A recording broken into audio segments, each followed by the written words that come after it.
నమస్కారం. నా పేరు చిట్యాల శ్వేత. తెలంగాణ సాయుధ పోరాట యోధురాలు చాకలి ఐలమ్మ మనవడు రామచంద్రం గారి కోడల్ని. మాది పాలకుర్తి. చిట్యాల రామచంద్రం గారు పాలకుర్తిలో 22 సంవత్సరాలు సర్పంచ్గా పనిచేశారు. సోమవారం సాయంత్రం సట్ల అంజలి అనే మా రజక జాతి ఆడపడుచు హత్యకు గురి కాబడింది. ఆమె చాలా కార్యక్రమాల్లో కళాకారిణిగా పాల్గొన్న సందర్భాలు ఉన్నవి. ఆమె ఈరోజు మా మధ్య లేకపోవడం చాలా బాధాకరము. అయితే ఈ విషయంలో చాలా మంది ప్రింట్ మీడియా, ఎలక్ట్రానిక్ మీడియా, అలాగే సోషల్ మీడియాలో ఒక దుష్ప్రచారం వస్తుంది. ఆమె చాకలి ఐలమ్మ ముని మనవరాలు అని.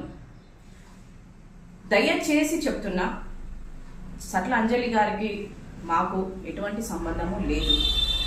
ఐలమ్మ కుటుంబానికి కానీ సట్ల అంజలికి ఎటువంటి సంబంధం లేదు. ఆమె ఐలమ్మ ముని మనవరాలు కాదు. దయచేసి ప్రతి ఒక్కరు ఈ విషయాన్ని సోషల్ మీడియాలో వచ్చిన దాన్ని ఫార్వర్డ్ చేసుకుంటూ కామెంట్స్లలో అంత గొప్ప యోధురాలు కడుపున కుటుంబంలో పుట్టిన మహిళకు ఇలాంటి కూతురు పుట్టడం ఏమిటి అని ఒక కామెంట్స్ చూస్తుంటే మాకు చాలా బాధాకరంగా ఉన్నది. దయచేసి చెప్తున్నా, ఐలమ్మ గారికి సట్లంజలికి ఎటువంటి సంబంధము లేదు.